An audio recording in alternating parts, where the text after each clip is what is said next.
When XCOM Enemy Unknown was released by Firaxis in 2012, it was a triumph. Not just the game itself, but for people who had long celebrated the original 90s XCOM games, which were released by Firaxis' progenitor studio Microprose. XCOM UFO Defense, or UFO Enemy Unknown as it was known in Europe, was an intimidating, unforgiving game which expertly mixed base management and turn-based combat. Its modern cousin seemed to do the impossible to retain the difficulty and tactical nuance of those original games, but make them approachable to a wider audience. The spokesperson for those games was its creative director, a guy by the name of Jake Solomon, a fan of the original XCOM games who had landed his dream job at Sid Meier's studio years earlier. From that point onward, Jake Solomon and XCOM were inextricably connected, which is why when he left Firaxis in early 2023, nobody could quite believe it.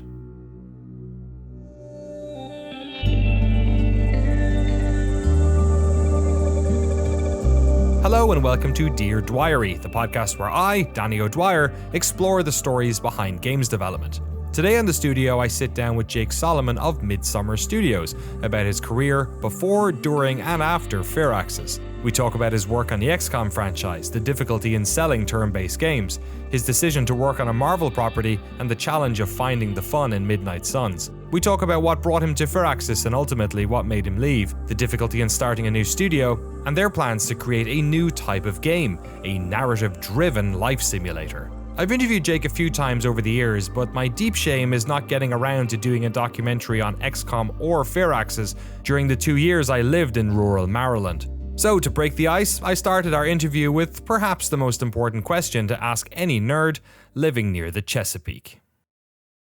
You're a Renfest guy, right? I am.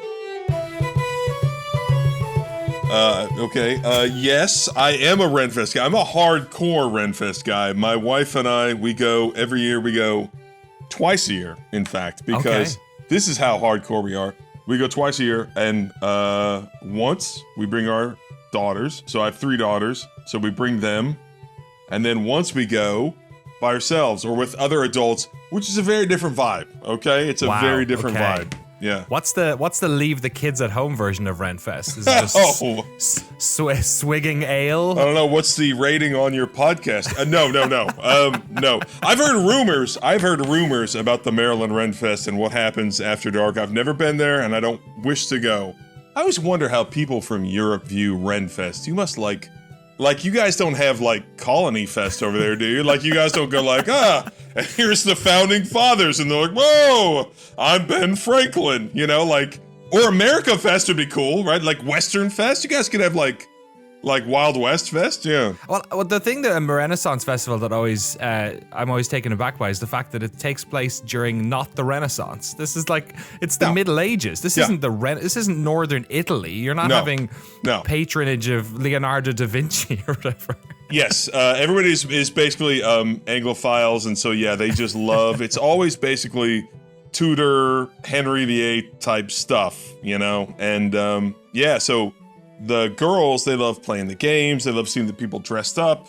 Then when I go with my wife and friends, it's all just like, all right, let's eat something off of a stick and drink a bunch of beer. Turkey legs till the sun sets. Oh, the turkey legs. That's right.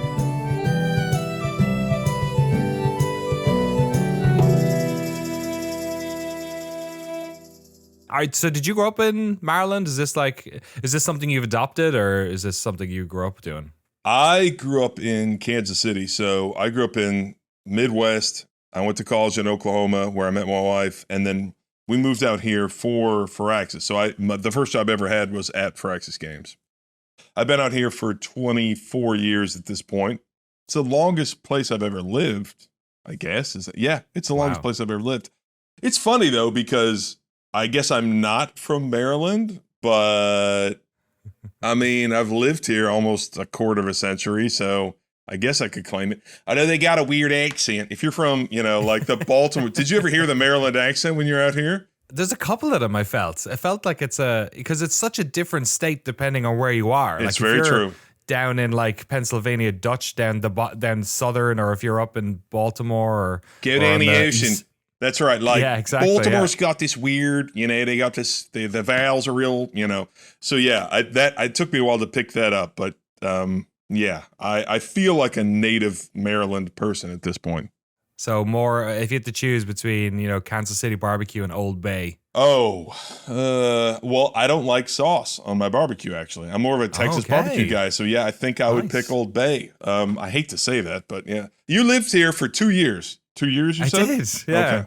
All right. 2 years, yeah. Just outside Annapolis. It's where my daughter was born. She is a Marylander for life now. My wife's from DC, so it was close enough to family, but it was out in the countryside. I miss the summers. That sweaty heat and the lightning storms, all that stuff. I absolutely adored. I didn't like cutting my grass because it went insane. It would grow like 3 feet in like 2 days, like a week. Yeah. It was very upsetting. Yeah.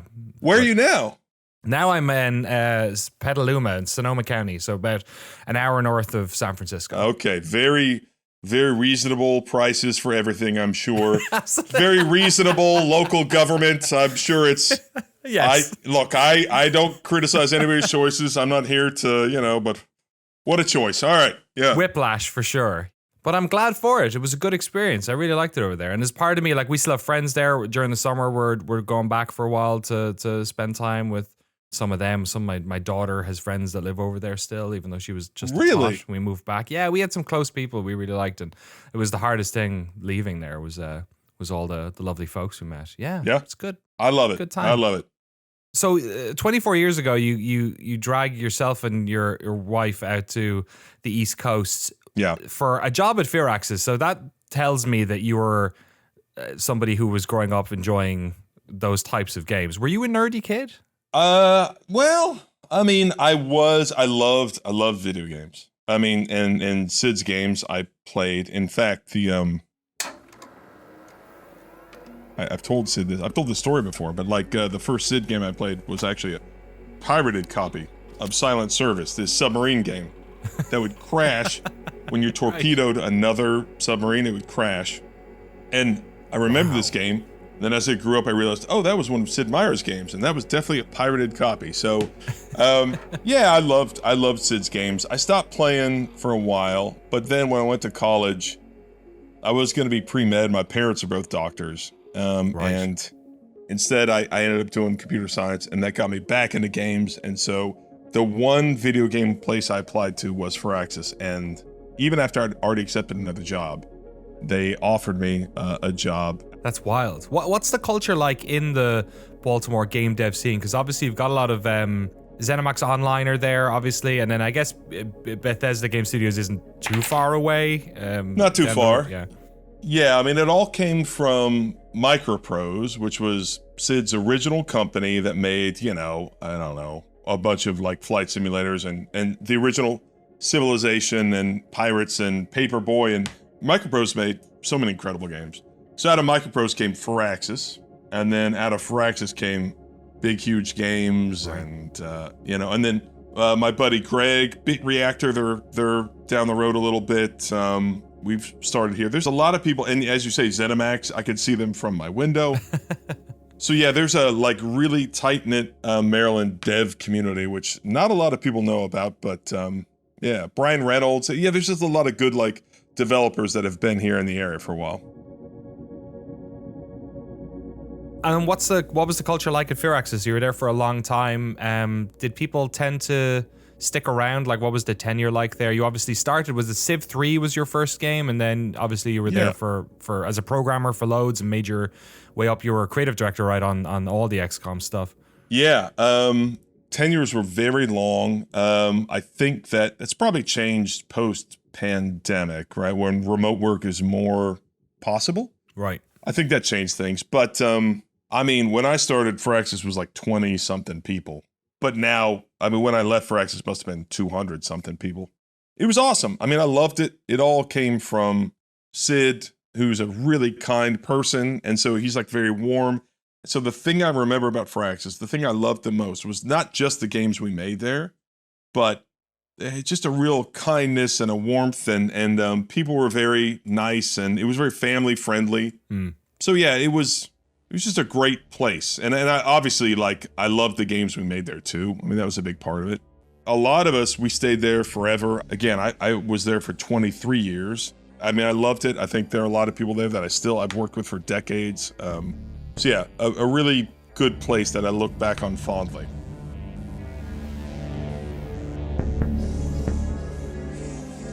Before we talk about more contemporary stuff, let's go a little bit back and talk about XCOM. You were obviously a fan of those original games, UFO Defense, Enemy Unknown, or XCOM, Enemy Unknown, depending on where you grew up, I guess.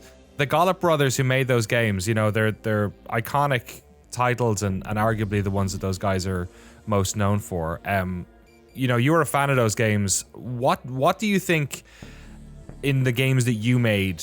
What was missing maybe from your games that were in the old games? Because everyone loves those new games, but I'm interested in what you think you missed out on. I think the old games had a magic which was simulation. They just simulated stuff, and they had far fewer rules and like guardrails for players, and so stuff would happen.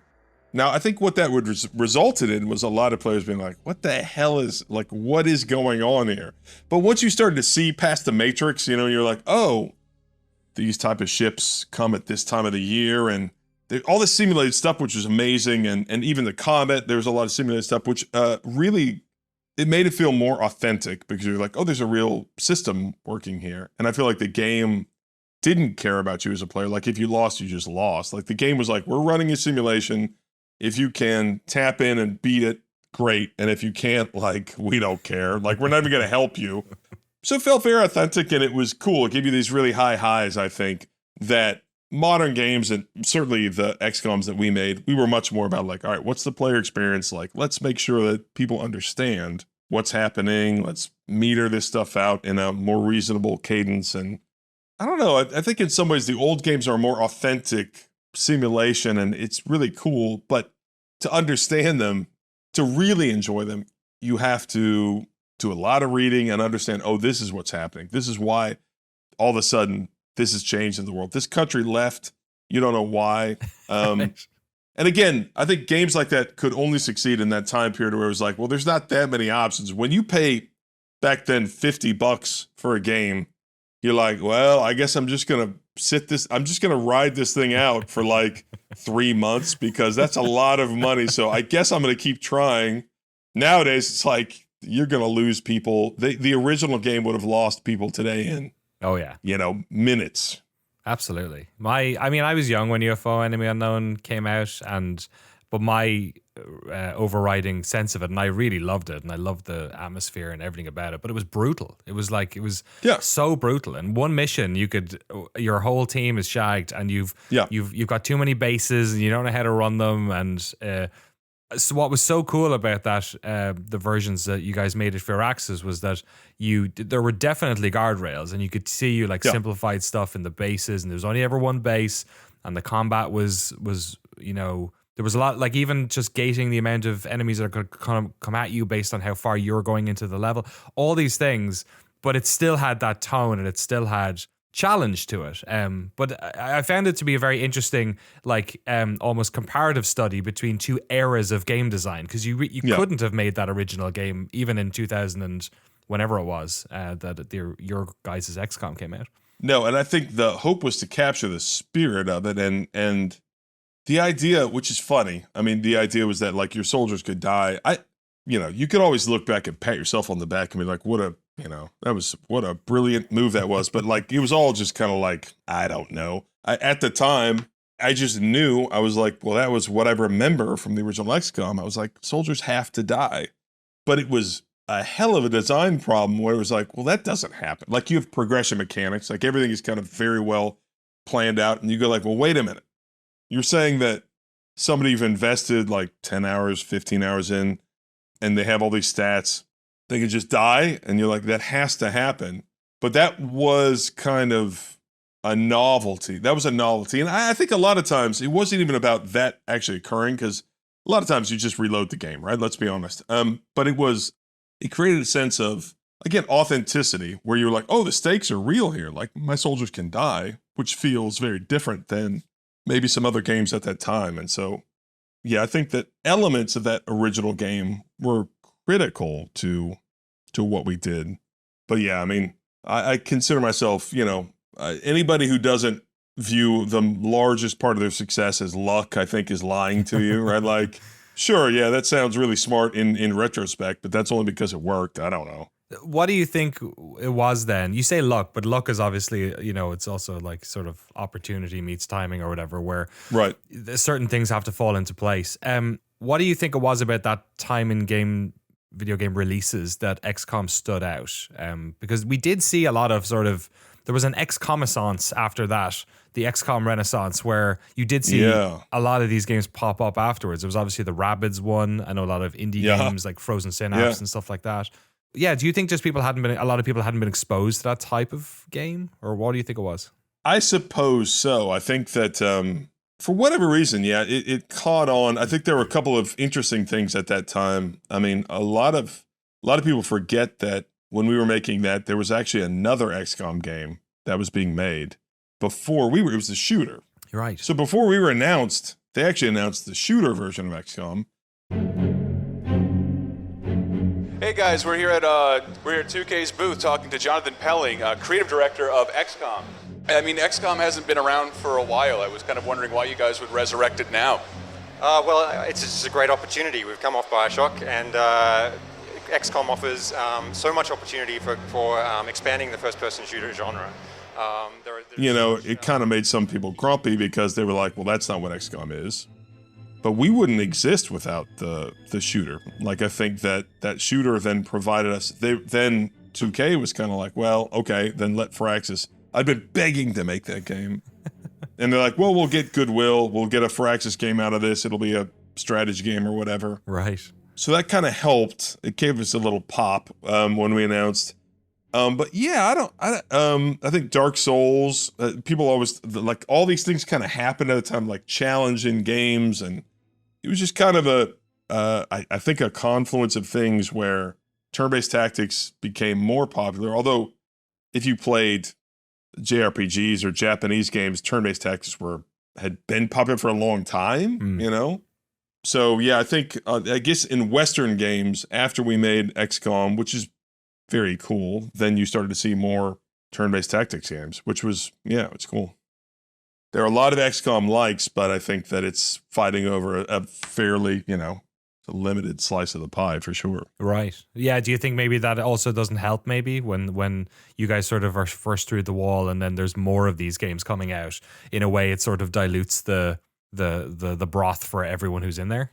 I mean, you'd think, I guess that maybe naively, I think that it's got to help. I think that it's got to like make players. I think that especially for something like XCOM, which I'm no longer involved in, but you'd hope that like that name now means something and that you'd hope that all these games kind of get more people to play. And they're like, oh, I actually like this kind of gameplay. I've got to imagine that the segment has grown since XCOM. Can't imagine it's shrunk. I've got to imagine it's grown because people keep making these games. But again, how much can it grow? I don't know. It's not gonna be 10 times what it was. They seem like a genre of game that is particularly difficult to make money from. There was recently, is it called Mimini Games? I forget the name of the studio. They just recently closed down, but they had worked on Desperados 3 they put out, which was fantastic. Turn-based tactics game, like very much in the sort of Commandos style, or Desperado style, I guess. They put out their own sort of pirate-themed one as well, which was fantastic. And then they just they shut down. And I remember reading the letter they posted, and it was so sad because they were just like, we made the games people wanted. People really liked them. They were critically darlings, and the community of folks who loves these games adored them. I adored them. I thought they were fantastic, but they just don't sell. Was that your experience too, that it's hard to sell these types of games? Yeah, I mean, I think that XCOM sold. I have a hard time believing that anybody sold as well as XCOM did. I think XCOM, maybe because of it was first and then we, but we were like, every game we made was close to like a 9, like critically. And then what you can kind of extrapolate from that is that after you've made the second one, then you make an expansion, you start to get the sense of, this is kind of business talk here, but you're kind of in a room, right? You're kind of in a dark room, but you can start to, if you make two, not to be crass, but like 9s or critically successful games, you start to get a sense of, we can start to map from here to like, what is the audience? Like, we had enough of high enough press profile that you're like, we're probably not, people probably aren't like, I've never heard of XCOM. That's not true. So you start to go like, okay, well, the size of the room is this.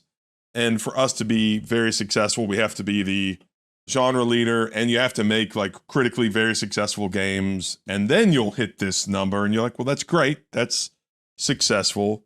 But I think that when you say, if games are this giant pie chart, and then you go like turn-based, it's like that.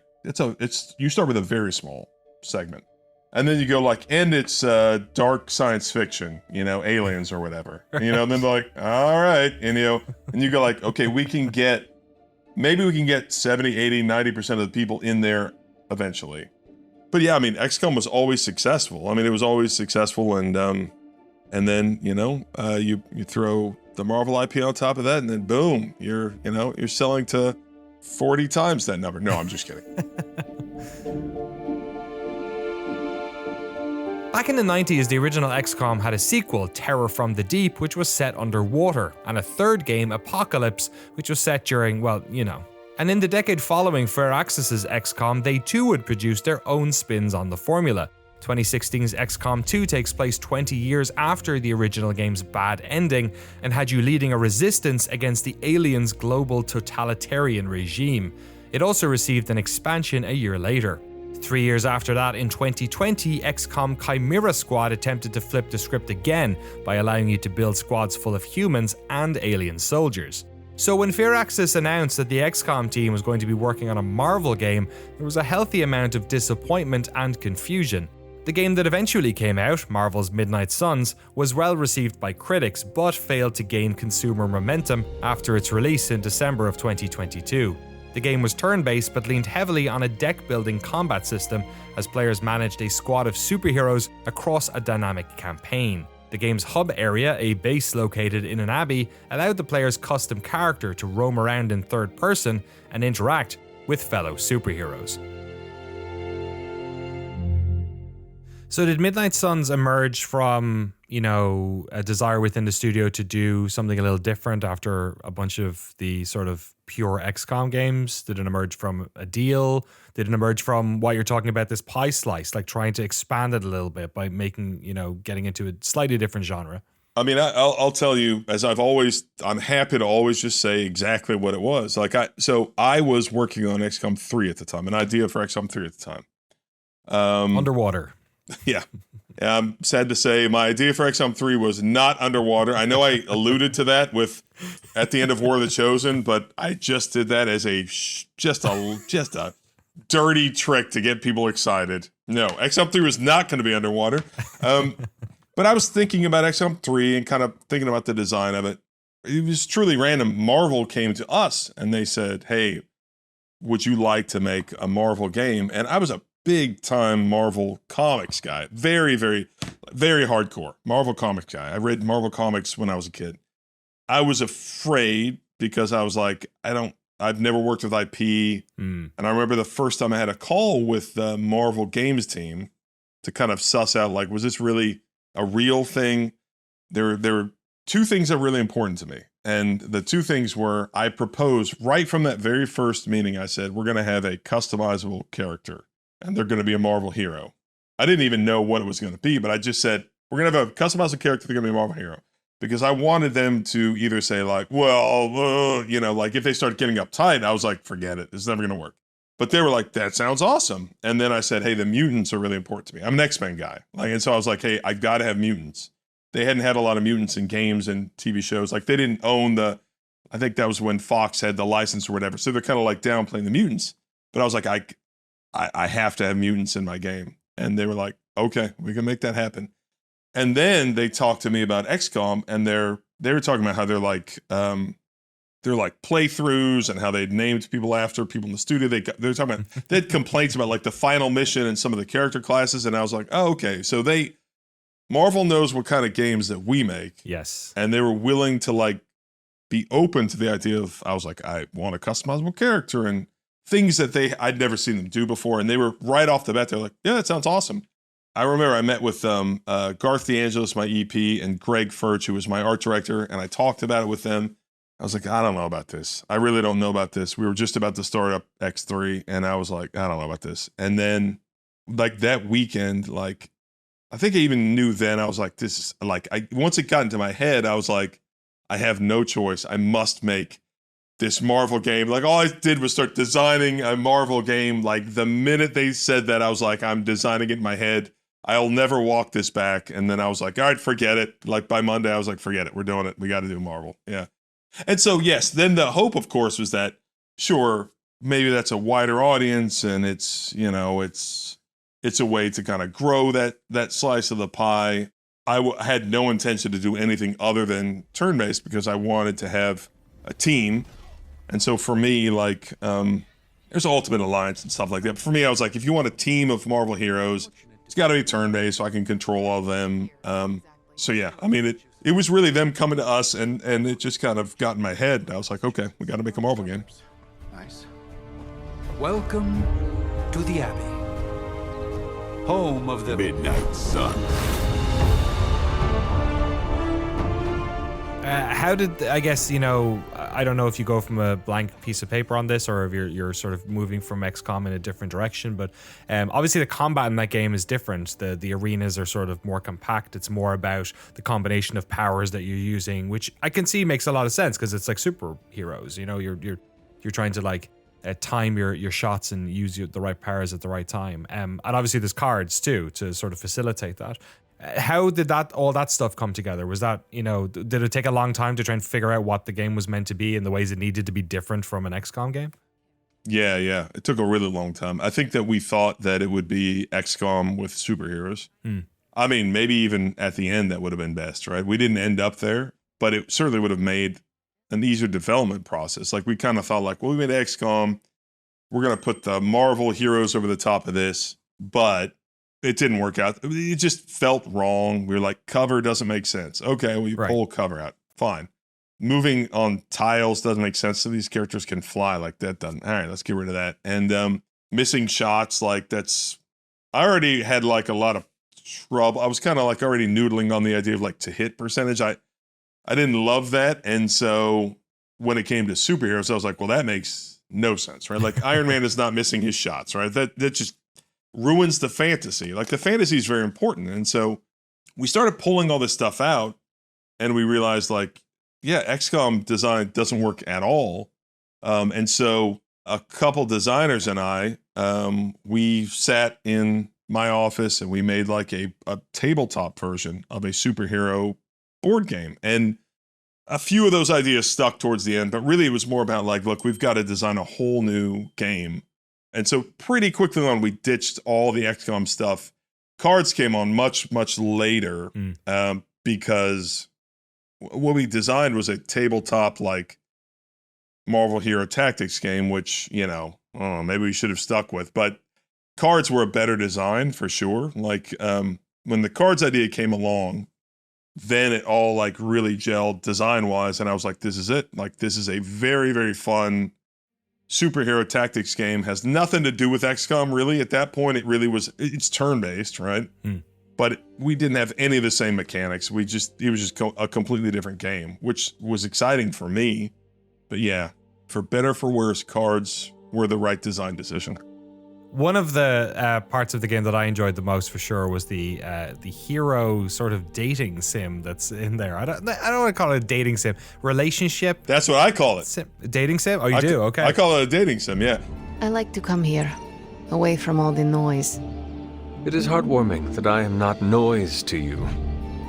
Obviously, you're better than that. Maybe even, you know, my equal. Why just an equal? I think I have demonstrated my prowess is at a level far beyond that. Maybe you can even learn a thing or two from me. Cute.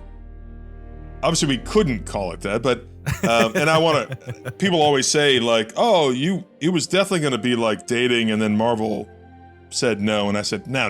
It was never intended to be. I was never going to have the player actually romantically hook up. I would have been fine with that, I was like, but these are the tricky part with all these heroes. Is they're established heroes, right? They've got established romantic interests. Like it would have been impossible. So I was like, I just always intended it to be like friendship. But yes, we always called it a dating sim. Internally, I watched filthy videos of these dating sims. Next in bed, next to my wife, we're going to bed. I'm on my laptop and I'm watching Let's Plays of, I watched like Jacksepticeye play like videos where he would play like these Japanese dating simulators, and you're like, oh boy, okay. But I wanted to see how other people systematized like dating and like gifts, and I remember my wife was like, what the hell are you doing? And I was like, this is for work. I swear to God, I'm not playing them. I didn't download these games. I'm watching someone else play them. And a lot of people do that because you gotta keep the hands free. That's right. Oh, come on. So yes, I considered it a dating sim. Basically, it was like, say the right thing, give them the right gift, take them to the right place. Like it clearly was a kind of a dating sim. You talked about luck earlier, and it is very interesting hearing you talk about XCOM and Midnight Suns because they're both very good games. XCOM obviously was well received by critics, won a bunch of awards, and sold a bunch. Midnight Suns, I think the best way I can put this is last year in 2023, it was one of our games of the year, even though it was a year late. We gave it the 2023's best game of 2020 or 2022's best game of 2023. That makes sense. But the only difference, I'm sure there's differences with the games. The audiences maybe hit it differently, but it sounds like you're talking about Midnight Suns with sort of a degree of lamenting it. But the only difference really is that it just never had the look of the audience that XCOM did. It kind of feels like. Yeah. I mean, if I'm being really, really honest, like, and my wife will tell you, like, it makes me very sad. I loved Midnight Suns. I genuinely loved it. I'm as proud of that as maybe more proud than XCOM because I feel like Midnight Suns was an actual like original design, right? Right. It was really hard. A big team. They all did an amazing job. It's the kind of thing where I don't want to make another. Well, the truth is, I wish I could make another Midnight Suns. I wish I could make another XCOM. I wish I could make the game I'm making now. I wish I could make them all, right? I can't, right? But yeah, it was the kind of thing where people are like, oh, isn't that so great? Like Midnight Suns is finally getting recognized. And I'm like, I guess. I was like, yeah, I guess so. I wish my team had been, recognized when we had made it. And it's the kind of, I'm not worried about like financial success. That's not what you worry about. Like you're not worried about like, I wish we sold more copies. It's just the kind of thing where I was really happy with that game. It was very personal. The design was very personal. The story is very personal. So yeah, I mean, look, who am I to complain about anything in the world? But it is a shame where you're like, I wish, I think that's as good as XCOM in its own way. And so, I am very thankful that at least people now are, coming to it with big degree of surprise is typically the common reaction where they go, oh, actually, I like this game. I'm like, all right, that's not good, but okay. I mean, at least you like it. You never want people to go, oh, I'm really surprised that I like this game. You're like, okay. Game development is brutal, and when a project you've been working on for years doesn't hit a desired watermark, it can lead to, well, layoffs. And in May of 2023, Axios reported that around 30 people at Firaxis had been made redundant. A rep from their publisher 2K told Stephen Totillo the cuts were due to a sharpening of focus, enhancements of efficiencies, and an alignment of our talent against our highest priorities.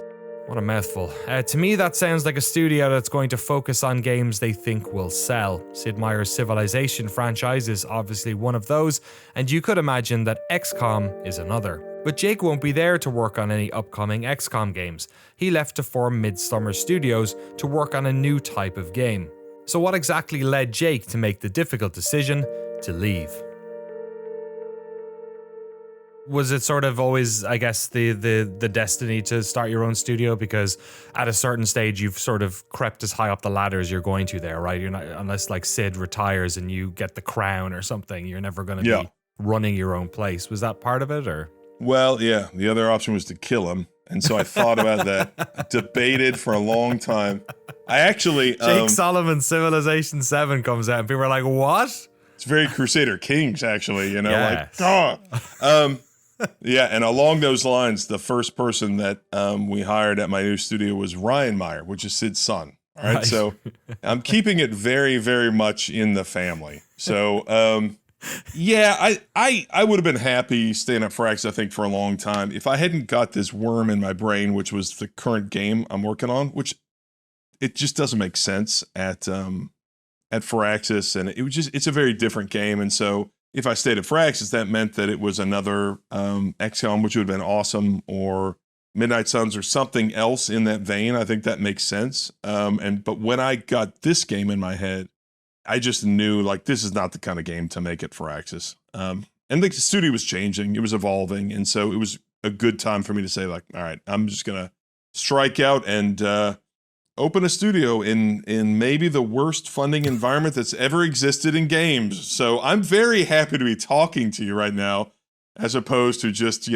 crawling back to my former company. So yeah, I mean, that was the plan, and luckily it worked out. But Can I ask you a little bit about the folks you're working with? Like, generally, ballpark, how many folks you're working with? And you said you've got a bunch of folks from Firaxis. Is there a sort of a high degree of seniority in the team?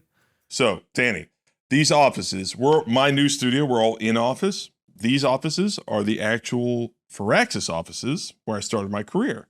Oh, you're kidding. No, the studio moved 10, 15 years ago, but these are the original Firaxis offices. And so when we were looking for an office for my new studio and I saw that this was available, I just could not take this place. So yeah, this is a place where me and a lot of the people who work here, we started our careers in this office. It's funny because I told my wife, Jenny, I was like, I think that's maybe the nicest thing is that people who have worked for me in the past, you never know. Right. It was like, Jake, we like you. And then I'm like, I don't know. If you throw a party and nobody shows up, it's the worst party in the world. So it's been nice. It's a lot of very senior people who've worked with me before, which is nice. We actually have a guy named Grant who was the director of The Sims. So he's actually working with us. Yeah, he's our EP. And so it's fun to have his perspective on, hey, look, this is how people play the game. This is what you need to watch out for. But yeah, we'll be 12 people in about a month. We'll be 12 people. And we'll stick at that for another probably year or so while we just make the prototype. And then from there, we'll probably grow. But we're really trying to, no shock to anybody looking at the industry, and it's rough. It's rough doesn't cover it, right? I feel like this is a moment of piling on. I think like it's become a moment where like everybody's kind of like the big dogs out there are kind of like, if we were going to let another 200 people go, like we could just do it Tuesday because it won't even elicit comment because we won't be the only ones, right? Like it feels awful out there. I've been in this industry for 24 years. I've never seen anything like this. And it just doesn't stop. Like every week you're like, oh my God, really good studios and really good people being let go. So yeah, we're very fortunate, but because of that, we're trying to be really careful. My team, we over communicate because we did venture capital funding. It's all money up front. And so we communicate with the team. We say, this is how much money's in the bank. This is our hiring plan, which means that we are fine. Like we control the money. We're not tied to milestones. This is the money.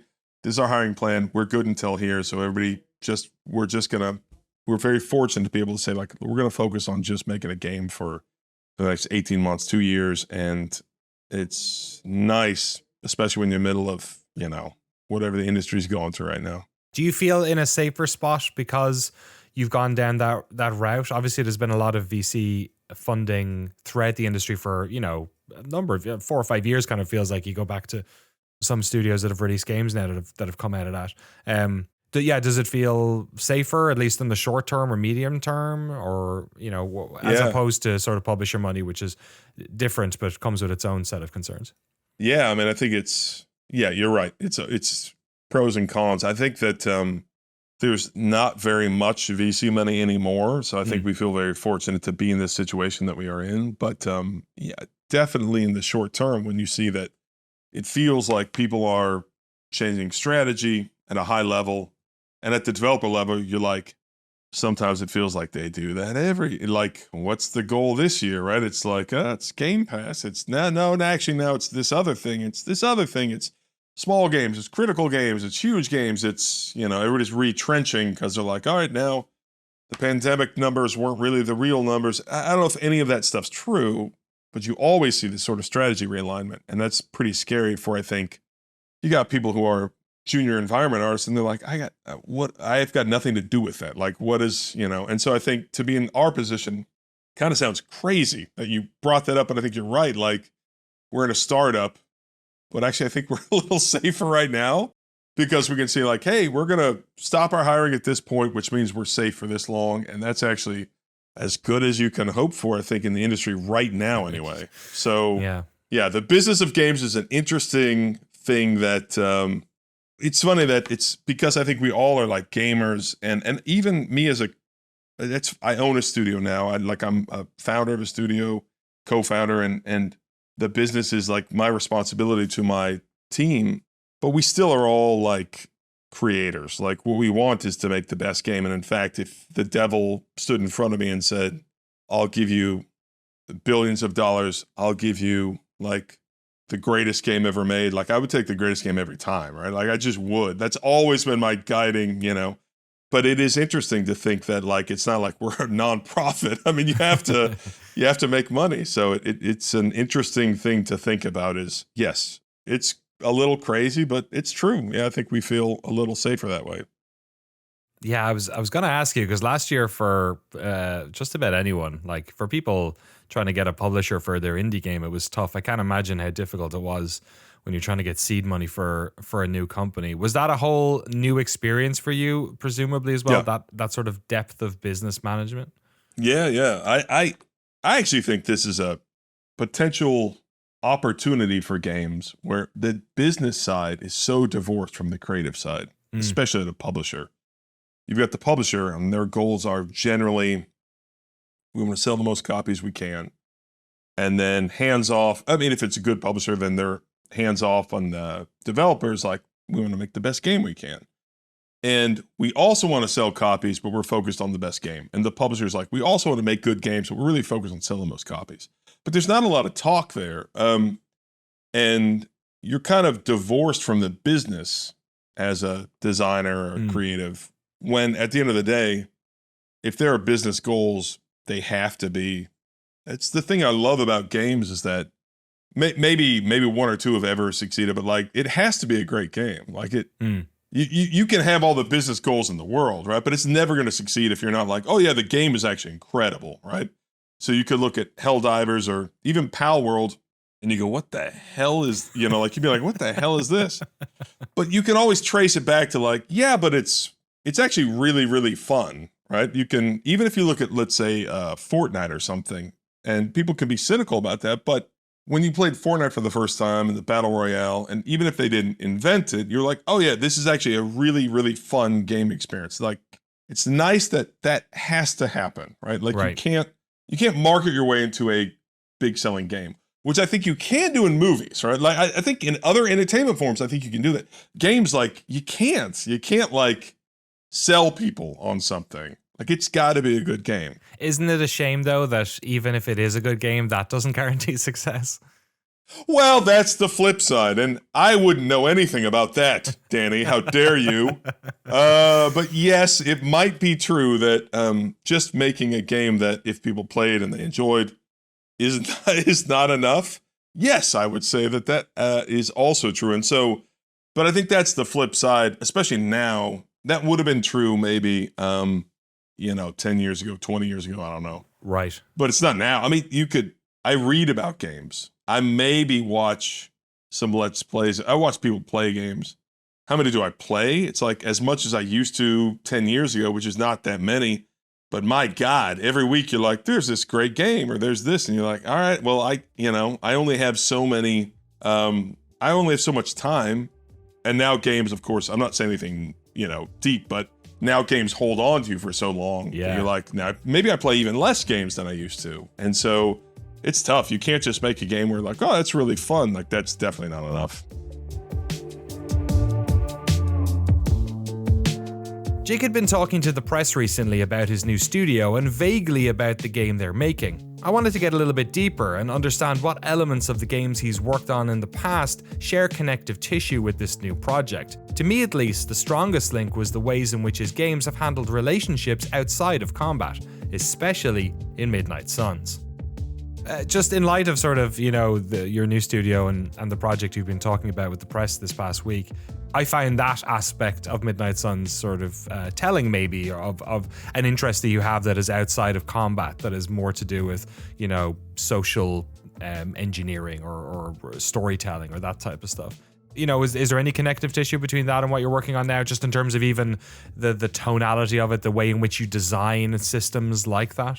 Yeah, I in XCOM 2, there was a system I designed called Soldier Bonds between the soldiers where they would go on missions, and it was in War of the Chosen, but they go on missions, and then there was this like under the hood thing that would determine like, oh, these soldiers are actually more compatible with each other, and they would develop bonds. And for a long time, my dream game was to make a game about high school, because I thought like really high stakes and like really clear like trade-offs, and are you friends with this person, are you friends with that person? Right. I thought like the theme was really great. And so, I mean, again, I've said this before, but I came up under Sid, obviously, and guys like Sid and Will Wright and Peter Molyneux, like we all make systems-based games. Like It's all like multiple systems interacting in complex ways, and that gives you unexpected results, and you feel like you can kind of navigate this and have surprising outcomes. And people who made system-based games could make a game about anything, right? Like you could apply that to anything. So Sid and I made a game about golf. Sid made a game about railroads. And sure, you made a game about Civil War. And Peter Molyneux made a game about the movies, right? The movies, which I think is an underrated game. Fantastic game, yeah. Yeah, and then he'd make Black and White. And then Will obviously made SimCity and Sims and Spore. And you can, if you make systems-based games, you can kind of apply that to almost anything. You have to systematize things, but that's kind of the fun thing as a designer is like, can we systematize conversations? Can you systematize relationships? The Sims does this too. Like, can you systematize things and gamify certain things? And so, yeah, it's always been a thought in my mind of like, I'd love to make a game about relationships, or dating would be a really fun game to do. I've just always thought non-combat versions of what we do, it wouldn't be that different. I understand from a player perspective, it's very different. I'm not saying if you loved XCOM, you're going to love our next game. That's fine. The theme is very different. I think if you played it, you would be like, oh, I get it. Like this is another like very much in the style of the other games we've made, where it's high stakes and very clear trade-offs, and you're kind of weighing this versus that. And we try to give you 5 things you want to do, you can only do 1, and those other things that you don't do are going to result in something else interesting. And so it feels very familiar, I think. And so that's been kind of fun, I think, for all of us, is that we're doing something very different, but from a development standpoint, it feels pretty familiar. Some, systemic games sort of are, there's a whole, different, there's a very broad, I guess, level of how deep you can dip your toe in these waters. There's stuff where, there's little emergent moments that happen in a first-person shooter, all the way down to games like, Dwarf Fortress or Caves of Cod. Yeah, but these types of like systemic games, I guess, like, do you, I guess you can go so far off the deep end. And I absolutely love Dwarf Fortress, but also that's a game that those guys have been working on for basically all of their adult lives, and they won't finish it probably, maybe ever. So where do you sort of find the line? Is there other games that you look towards for, inspiration in that regard? Or how do you, from a design perspective, sort of figure out where we're taking on too much if we go this far?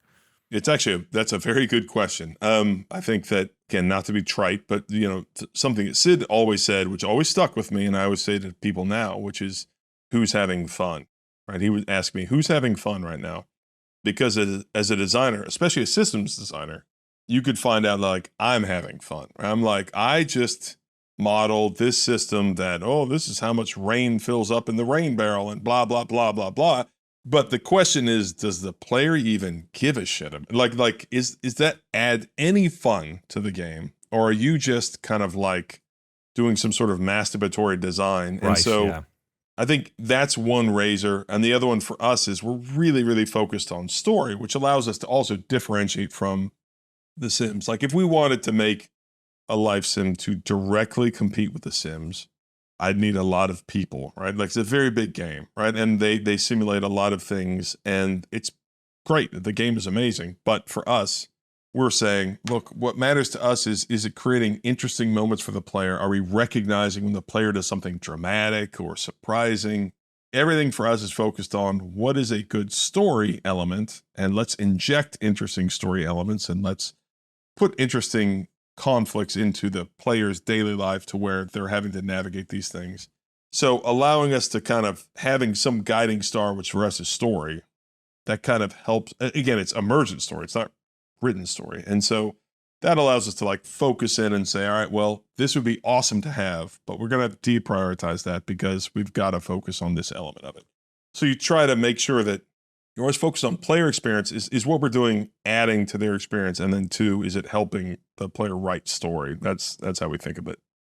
When you say emergent story, is that the game taking what the player has done and sort of rolling with it and showing them a story? Yeah. And some of it's curated, right? So the idea is that the way it works is that at game start, the player says, I want to tell a comedy or a drama. I want it to be about two themes. They get to pick themes. And so they say, I am looking for my soulmate, or I'm just dating around, or no, I'm just trying to make friends in a new town. I'm estranged from my family. This town is filled with wacky characters. All those things allow us to say, oh, okay, you're trying to tell this type of story. And what we then do is say, we're going to generate a cast of characters that support your story. And so the example being, I'm trying to reunite my estranged family. We go like, oh, well, then the supporting cast of characters should be your father, who you're not friendly with, but he happens to be your neighbor.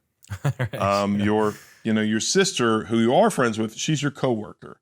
And if you say it's about family, we're going to shove them into your gameplay experience. If it's about like, I'm looking for my soulmate, it's like, okay, well, your ex-lover is your coworker, and your neighbor is your high school boyfriend. And so we find ways to seed the world with interesting relationships. So just trying to, from game start, make the player feel like, oh, this is authentic to me. It's different from everybody else's town. It all takes place in a small town. And already I kind of want to see how this plays out.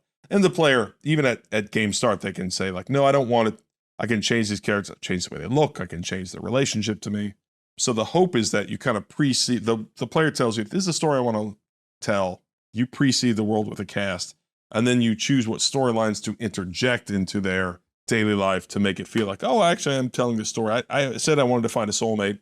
Here's this twist. Here's this really great character that I like. And oh, now here's this, it's a love triangle because their ex-lover came back into town. And so if we can find ways to have players that navigate those in whatever way they want, we try to recognize that and play into it. But we have to keep the cast really small. To do that, we have to keep the cast kind of small. It's amazing. It's also solving a design problem that I've heard come up with other designers we've talked to in other documentaries, where Dwarf Fortress, again, to bring it up, for instance, Taryn Adams always said that he considers the players of Dwarf Fortress to be the people on Reddit who read the stories. He's like, the people who actually play Dwarf Fortress, they're just kind of like generating the stories, because the game doesn't tell you anything. The game, much like The Sims, does the exact same thing. It's right. Basically using the player as the storytelling engine, right? And that's a good point. That's what it came out of, is that me as a Sims player, I was like, I really wish like something amazing just happened, or I did a lot of work to make something dramatic happen. Right. And then the game is just kind of like, do, and you're like, well, wait a minute, like, I've got to screenshot this and write a like paragraph description. So we're trying to make a game where it's like, no.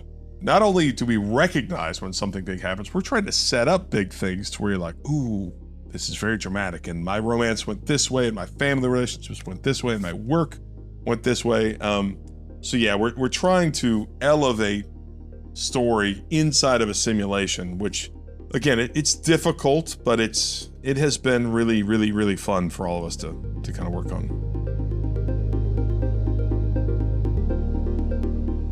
You also mentioned that early access is going to be part of your development.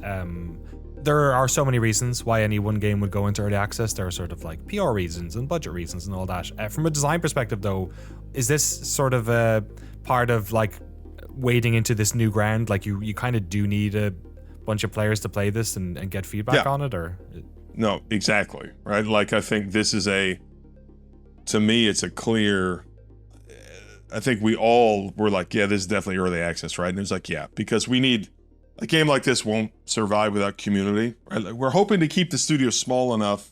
We're going to grow a little bit, but small enough to where success for us to start is that we build some community, not massive. Like, again, we all feel good about each other. Like, our community loves what we're doing for them, and we serve them. And it's like, let's give you the tools, and you're starting to tell interesting stories, but you need more of this. We work together, and then you build a community. We're like, oh yeah, this is really fun. We're making interesting content. Then you're like, okay, great. Then we can grow from there. I think that it would be really tough which is probably why it'd be tough in a normal publishing environment to be like, yeah, we'll just launch this game. It's like, I don't know. Like, you put this in players' hands and they're like, yeah, it's great, but I need this, and this. Like, it just feels dangerous to me, as opposed to like, let's get out there pretty early. Let's get a small community that is using the tools and playing with the game. And this kind of game is like half of a toy. So like, they're playing with it and they're like, I wish there was more of this. I wish it worked like this. So having that time, I think, is, for a game like this, I think it's kind of essential. When you guys looking at announcing, first of all, what it is, and also getting it out in early access?